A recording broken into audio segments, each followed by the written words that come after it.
গাঢ় সবুজ পাতার ফাঁকে ফাঁকে ঝুলছে নেটের ব্যাগ, আর সেই ব্যাগের ভেতরে বেড়ে উঠছে হলুদ আর সবুজ রঙের তরমুজ। তরমুজগুলো দেখতে খানিকটা ছোট হলেও খেতে ভারী মিষ্টি। গ্রীষ্মের এই রসালো ফল এই বর্ষার দিনে পাওয়া সহজ কথা নয়, কিন্তু এই কঠিন কাজটিকে সহজ করেছেন অদম্য এক তরুণ। তাই তো ভালোবেসে কৃষক এই তরমুজের নাম দিয়েছেন হলুদ সোনা। হলুদ সোনা। অমিত হাসান নামের এই তরুণ গতানুগতিক ব্যবসা ছেড়ে ইউটিউব দেখে একদিন হুট করেই নেমেছিলেন কৃষিতে, আর অফ সিজনে ব্যতিক্রমী এই তরমুজ চাষ করেই বাজিমাত করেছেন তিনি। কৃষিকাজ দাদার আমল থেকেই হয়ে আসতেছে, যেমন ধান, গম, পাট এগুলো সচরাচর যা করে মানুষজন। কিন্তু আমি একটু ব্যতিক্রমে যাই, আপনার সবজি, কিছু বিদেশি ফল, যেমন কিছুদিন আগে আমার ছিল মরুভূমির যে সাম্মাম বলে, হানিডিউ বলে, ওইটা ছিল।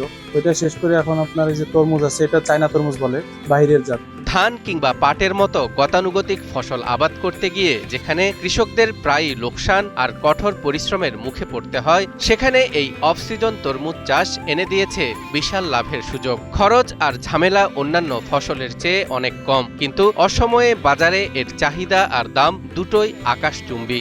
সোয়ান প্রপার্টিজ লিমিটেড তৈরি করছে নিরাপদ, স্বাচ্ছন্দ্যময় এক নতুন ঠিকানা। সোয়ান গ্রুপের একটি পণ্য। দুইটা ভ্যারাইটি করছি, একটা হচ্ছে আপনার দুইটাই বীজপাতা কোম্পানির, বীজপাতা সিডের।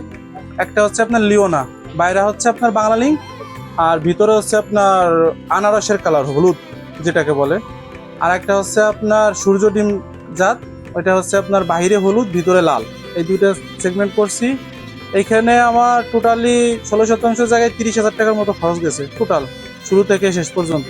আমি আশা করতেছি প্রায় 60 থেকে 70,000 এরকম বিক্রি হবে।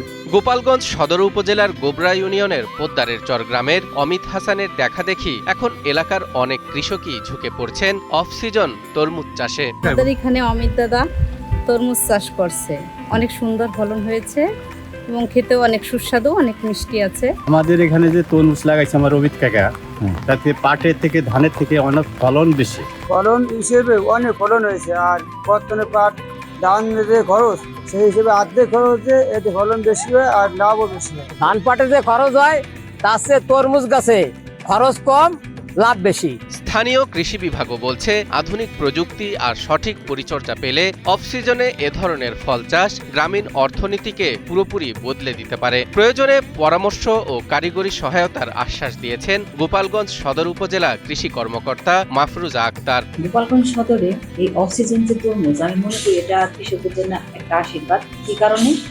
কারণ এখানে অন্যান্য ফসলের তুলনায় যে ঘেরে রাইলে বিভিন্ন ধরনের সবজি, যেরকম নানা ধরনের লাউ থেকে শুরু করে অনেক ধরনের সবজি করে বিভিন্ন ইউনিয়ন। তার মধ্যে কয়েকটা ইউনিয়ন সিকিউরিটি, সেটার মধ্যে আছে রঘুনাথপুর ইউনিয়ন, আছে কাজিলা, কাঠি, গোবরা, এরকম এই কয়েকটা ইউনিয়নে বেশি ঘেরে রাইলে সবজিগুলো হয়। গতানুগতিক চিন্তার বাইরে গিয়ে একটু মেধা আর সঠিক পরিকল্পনা যুক্ত করতে পারলে কৃষি যে কোনো চাকরির চেয়ে কম লাভজনক নয়, তা প্রমাণ করে দেখিয়েছেন অমিত হাসান। গোলাপ ফুলের চা শুনে অবাক হলেও গোলাপ ফুল দিয়ে তৈরি হচ্ছে সুগন্ধি চা। যে গোলাপ এতদিন ছিল শুধু ভালোবাসার প্রতীক, সেই গোলাপই এখন ধোয়া ওঠা এক কাপ চায়ের স্বাদে মাতাচ্ছে মানুষের মন। ভাই হেভি এটা টেস্ট, এবং আমরা এখানে কাজ কাম করি, প্রতিদিন এখানে চা খাইতে আসি একবার করে। চাঁপাইনবাবগঞ্জের গোমস্তাপুর উপজেলার গোলাপ চাষী মোহাম্মদ সাদিকুল ইসলাম টুটুল তৈরি করেছেন ব্যতিক্রমী গোলাপ ফুলের চা। আমি 2016 সাল থেকে প্রায় 9 বছর যাবত আমি ফুলের সাথে জড়িত, কিন্তু আমিও জানতাম না যে গোলাপ ফুলের চা হয়। আমি খাওয়ার পরে, দেখার পরে আসলে অনেক খুশি হয়েছি, অনেক আপনাকে বলে বুঝাতে পারবো না, এত আনন্দিত হয়েছিলাম। নিজের 10 বিঘার গোলাপ বাগান থেকে তাজা ফুল তুলে ফুটন্ত পানিতে গোলাপের পাপড়ি দিয়ে তৈরি করা হয় এ সুগন্ধি চা। এরপর সামান্য চিনি মিশিয়ে পরিবেশন করা হয় একেবারে ভিন্ন স্বাদের এ পানীয়। তাহলে আমার এখানে প্রায় 10 বিঘা মতো ফুলের প্রজেক্ট আছে। গোলাপ আমার মেন ব্যবসায় হচ্ছে গোলাপ। 4 বছর আগে কয়েকজন প্রবাসীর কাছ থেকে এ চায়ের ধারণা পান সাদিকুল। এরপর নিজের মতো করে তৈরি করতে শুরু করেন গোলাপ চা। আমার এখানে কিছু প্রবাসী আছে যারা বাইরে থাকে, কানাডায়। ওরা এসে আমাকে বলে যে ভাই আপনি তো গোলাপ ফুল চাষ করেন, কোনোদিন কি গোলাপ ফুলের চা খেয়েছেন? আমি আবার বললাম যে না, আমি কখনো চা বানিয়ে আমার খাওয়া হয়নি। তো ওই ভাই আমাকে বললো যে তাহলে আমি আপনাকে দেখাই দিই কিভাবে খেতে হয় গোলাপ ফুলটা। আচ্ছা দেখান। ভাই আমাকে কিভাবে, মানে কাঁচা গোলাপের ফুল দিয়ে চা কিভাবে বানাই সেটা আমাকে দেখাই দিল। তখন থেকে আমি কাঁচা গোলাপের কন্টিনিউ প্রায় চা খাই। এখন সাদিকুলের বাগানে প্রতিদিন ভিড় করছেন দূর দূরান্তের দর্শনার্থী ও চা প্রেমীরা। কেউ ছবি তোলেন, কেউ চায়ের স্বাদ নেন। খেতে সত্যি অসাধারণ। আমি আগে কখনো গোলাপ ফুলের চা খাইনি, এটি জীবনের প্রথম গোলাপ ফুলের চা খাচ্ছি। স্থানীয়দের দাবি, একবার এ চায়ের স্বাদ নিলে সাধারণ চায়ের কথা ভুলে যাবেন। বারবার খেতে ইচ্ছে করে এ চা। আসি যেন চা খাওয়ার না, চাটা ভালো লাগে, এই জন্য এটা আসা। একসময় শুধু গোলাপ চাষের জন্য পরিচিত ছিলেন সাদিকুল, আর এখন গোলাপ ফুলের চা দিয়েই হয়ে উঠেছেন চাঁপাইনবাবগঞ্জের নতুন আকর্ষণ। শুধুমাত্র সুগন্ধিযুক্ত হওয়ার কারণে গোলাপ ফুলের চা না খেয়ে বরং এই চা কতটুকু স্বাস্থ্যসম্মত তা খতিয়ে দেখা প্রয়োজন বলে মনে করেন সচেতন মহল। নিজেদের জন্য নয়, বাড়ি করেছেন শুধুমাত্র শখের গাছ রাখার জন্যই। ভাড়া বাসায় গাছ রাখা নিয়ে বাড়িওয়ালা আপত্তি জানালে জেদ করেই বাড়ি তৈরি করেন শারমিন ও জাহাঙ্গীর নামের এই বৃক্ষপ্রেমী দম্পতি। মেইনলি গাছের জন্যই আমার এই বাড়িটা করা, আমাদের জন্য না। শুনে অবাক হলেও সত্যি, গাছ লালন পালন করাই তাদের নেশা। বর্তমানে নিজের সেই বাড়িটিকে যেন পরিণত করেছেন এক সবুজ উদ্ভিদ ভাণ্ডারে। ভাড়া বাসায় মাত্র 30টি গাছ নিয়ে এ যাত্রা শুরু হলেও আজ নিজের বাড়ির ছাদ, বারান্দা ও ঘর জুড়ে স্থান পেয়েছে 110 প্রজাতির 4000-এরও বেশি গাছ, যার কোনোটি রং বেরঙের ফুলের, কোনোটি সুমিষ্ট ফল, পুষ্টিকর সবজি, শোভাবর্ধনকারী ইনডোর প্লান্ট, আবার কোনোটি ঔষধি, দুর্লভ, বিরল, বিশেষ প্রজাতির বিলুপ্তপ্রায় গাছ। 30টা গাছ থেকে আজকে আমার 4000+ গাছ এবং ভ্যারাইটি 110+ ভ্যারাইটি। এই গাছের মধ্যে আমাদের উল্লেখযোগ্য কিছু গাছ আছে হচ্ছে দুর্লভ, যে গাছগুলো হুমকির মুখে। কিছু ঔষধি গাছ আছে আমাদের আছে রেয়ার, বিরল, আমাদের আছে ভেষজ, ফলজ, ফুল, ফল, ornamental, orchid, adenium, kalanchoe, aglaonema, air plant, indoor, outdoor, semi indoor, অনেক ভ্যারাইটির। মানে যে কোনো গাছ, আপনি যদি একটা গাছ দেখতে আসেন এখানে অনেকগুলো গাছ দেখতে পাবেন একসাথে। শখকে জেদে পরিণত করা শারমিনের বাগানে বর্তমানে 80 টাকা থেকে শুরু করে 70,000 টাকা মূল্যের গাছ রয়েছে। সেই গাছ বিক্রি করে এখন প্রতি মাসে তিনি আয় করছেন লাখ টাকারও বেশি। আমাদের 80 টাকা থেকে 70,000 টাকা পর্যন্ত গাছ আমার বাগানে আছে। আর আমার বাগানের গাছ সেল করে আমি মান্থলি 1 লাখ প্লাস টাকা আর্ন করি। আর বার্ষিক সে 12 লাখ টাকার বেশি আসে। বাগানের পরিচর্যার বেশিরভাগ কাজ নিজেই করেন শারমিন। স্বামী সন্তানরা সহযোগিতা করলেও বর্তমানে শারমিনের বাগানে কর্মসংস্থানের সুযোগ হয়েছে আরো কয়েকজন শ্রমিকের। গাছ করতে গেলে কিন্তু অনেক আপনাকে হার্ড ওয়ার্ক করতে হয়। আমাকে এই রোদের মধ্যে, রোদ দেখলে হবে না, আপনাকে বৃষ্টি দেখলে হবে না, গাছের কাজ করতেই হবে। যখন আপনাকে গাছে ফাঙ্গিসাইড দিতেই হবে। আমার গাছের জন্য তো এককভাবে সম্ভব না, কারণ অনেকগুলো গাছ আছে। এখানে আমার 10 জন লোক কাজ করে সার্কেলিং হিসেবে, আর পার্ট টাইম হিসেবে 7 জন, আর পার্মানেন্টলি 3 জন কাজ করে। আর সার্বক্ষণিক যদি সহযোগিতা বলেন, কাজ করা থেকে শুরু করে আমার প্রত্যেকটা সাপোর্টে আমার হাজব্যান্ড আমাকে ওতপ্রোতভাবে সাপোর্ট করে সব সময়। তবে সফলতার এই পথ মোটেও সহজ ছিল না শারমিনের জন্য। কটু কথা আর অপমানকে উপেক্ষা করে তিনি প্রতিষ্ঠা করেছেন নিজের স্বপ্ন, পেয়েছেন জাতীয় পুরস্কারও। আমরা যে ভাড়া বাসায় ছিলাম, সে ভাড়া বাসায় আমার কিছু গাছ ছিল, তো গাছ নিয়ে খুব খারাপ সিচুয়েশন একটা ক্রিয়েট হলো যে আমরা থাকতে পারবো কিন্তু আমাদের গাছ থাকতে পারবে না। তখন আমি আমার হাজব্যান্ডকে বললাম যে বাড়ি করে দিতে হবে, এবং সেটা গাছের জন্যই। আমরা যখন আমাদের ওই বাসাতেই ছিলাম ভাড়া বাসায়, কিন্তু আমরা আসার আগেই আমার বাড়ির ছাদে আমার গাছ শিফট হয়েছিল। মেইনলি গাছের জন্যই আমার এই বাড়িটা করা, আমাদের জন্য না।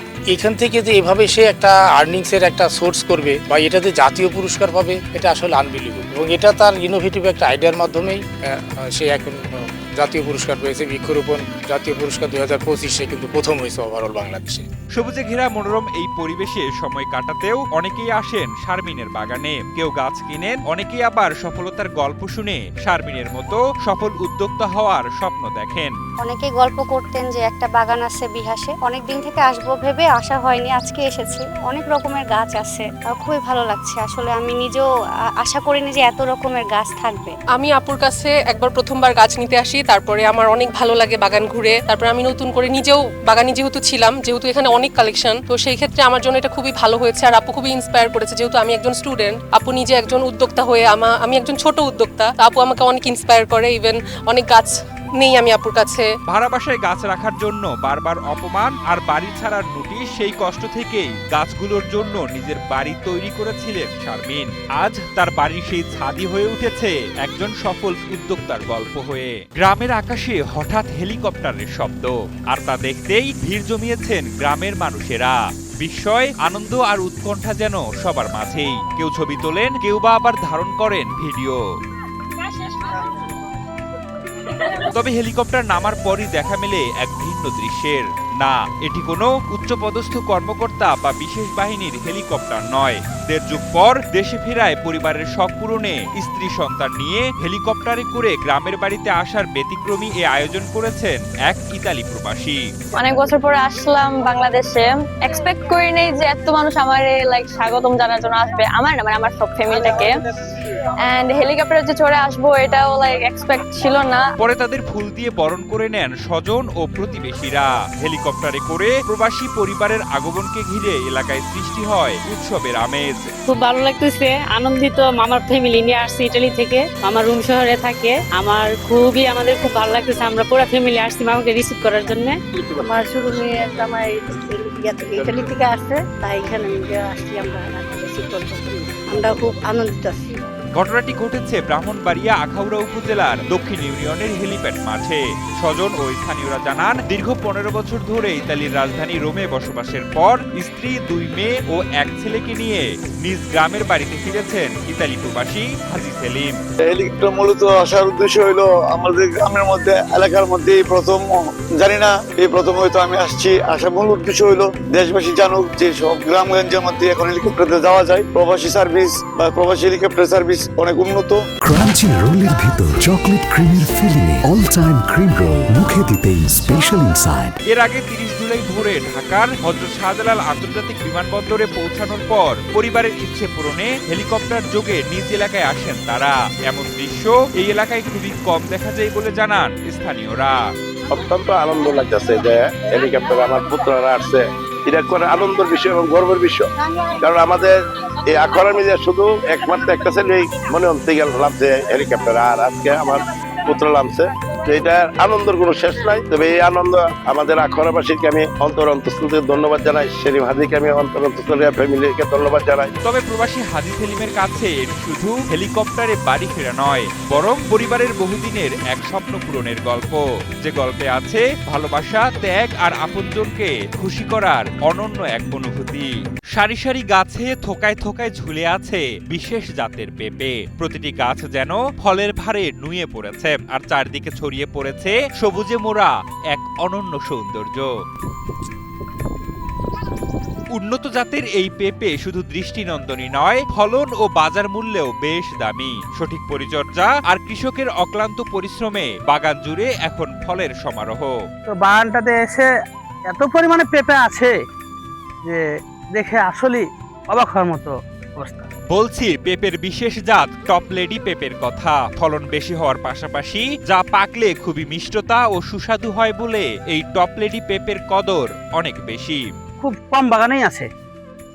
বিষয় হচ্ছে যে ভাইয়ের বাগানটা দেখতে আসলাম এই কারণে যে আমিও ইচ্ছুক যে আমি হয়তো ৫ বিঘা পেঁপে করবো। জনপ্রিয় জাতের এই পেঁপে চাষে বাজিমাত করেছেন চাঁপাইনবাবগঞ্জের নাচল উপজেলার মেলাডাঙ্গা গ্রামের সফল উদ্যোক্তা ফারুক হোসেন। কঠোর পরিশ্রম আর সঠিক পরিকল্পনার মাধ্যমে ট্রান্সপোর্ট ব্যবসা ও গরুর খামারের পর পেঁপে চাষেও সফল হয়েছেন তিনি।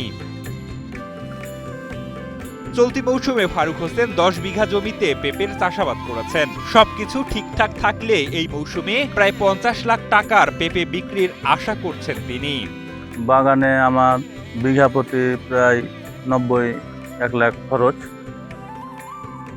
তো আমার বাগান ১০ বিঘা আছে, পেঁপে ১০ বিঘা আছে। তাতে আশাবাদী আছি যে ৫০ লক্ষ টাকার মাল পাবো এর কাছে।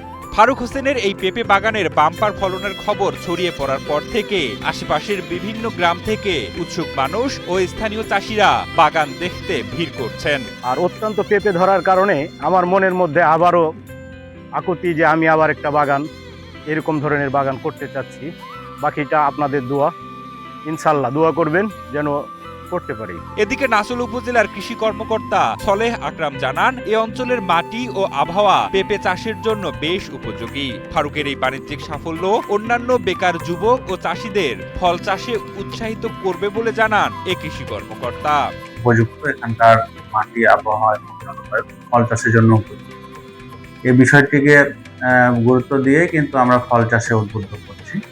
আমাদের ফারুক হোসেন কৃষি উদ্যোক্তা, উনি প্রায় ২ বছর থেকে এই কৃষি পেশায় মনোনিবেশ করেছেন এবং এই ফল বাগান করে তিনি সাফল্য অর্জন করেছেন। আমরা তার বাগানটি পরিদর্শন করেছি। তিনি বিশেষত পেঁপের যে বাণিজ্যিক জাত রেড লেডি এবং টপ লেডি এর দুটি জাত নিয়ে কাজ করছেন এবং তার সাফল্য দেখে আরও অনেক আশেপাশের যারা ক্ষুদ্র এবং ছোট পর্যায়ের কৃষক আছে তারা কিন্তু উদ্বুদ্ধ হচ্ছেন। চাঁপাইনবাবগঞ্জের আম যেমন মিষ্টতায় ভরপুর, ঠিক তেমনি টপ লেডি জাতের বিশেষ এই পেঁপেগুলো পাকলে সুস্বাদু ও মিষ্টতা হয় বলে এই পেঁপের জনপ্রিয়তা দিন দিন বেড়েই চলছে। কৃষকদের প্রয়োজনীয় পরামর্শ ও কারিগরি সহায়তা দেয়া গেলে এই পেঁপে অর্থনৈতিক সম্ভাবনার নতুন দ্বার উন্মোচন করতে পারবে বলে মনে করেন সংশ্লিষ্টরা।